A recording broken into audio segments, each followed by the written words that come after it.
संदीप का शादी के बाद असली रूप सामने आने लगा। अब वही लड़का नीतू की कोई भी बात नहीं मानता था। उसका काम था हर रोज शराब पीना, कोई काम न करना, दोस्तों के साथ बाहर घूमना। लेकिन नीतू के पास सिर्फ पछताने के सिवा अब कोई रास्ता नहीं था।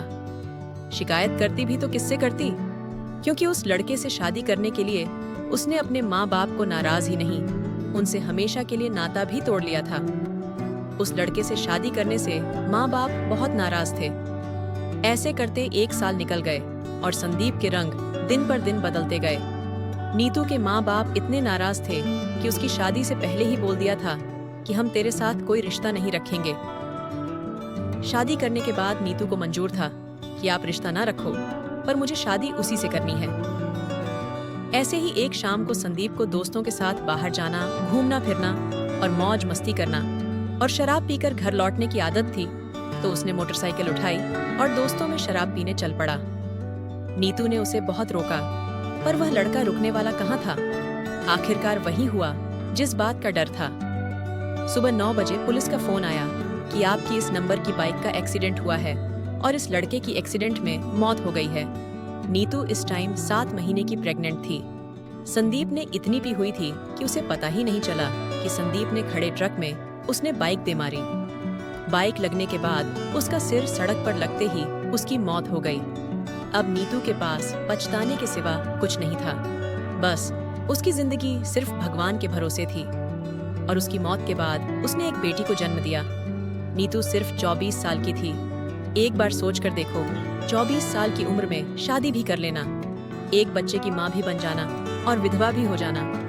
नीतू के माँ बाप इतने नाराज थे कि वह संदीप की मौत की खबर सुनने के बाद भी आज तक नहीं आए। इस कहानी से सिर्फ यही बात समझ में आती है कि कभी भी सिर्फ शक्ल देखकर किसी को प्यार मत करो।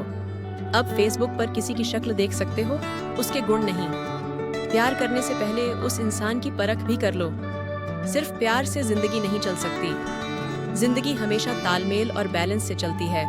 और अपने माँ बाप की आत्मा भी कभी मत तड़पाओ कि अगर आप उनको दुखी कर अपने लिए खुशियां ढूंढ रहे हो तो वह कभी नहीं मिल सकता।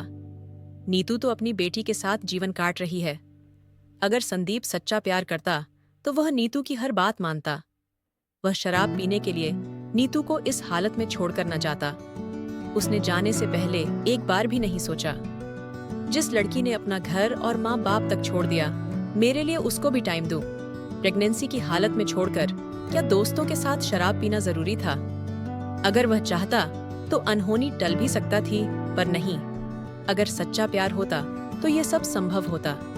शायद संदीप का प्यार नीतू के लिए दिल से नहीं था। इस कहानी से हमें यह सीखने को मिलती है कि जो लड़का अपने माँ बाप की इज्जत नहीं करता, वह एक पत्नी की इज्जत कभी नहीं कर सकता।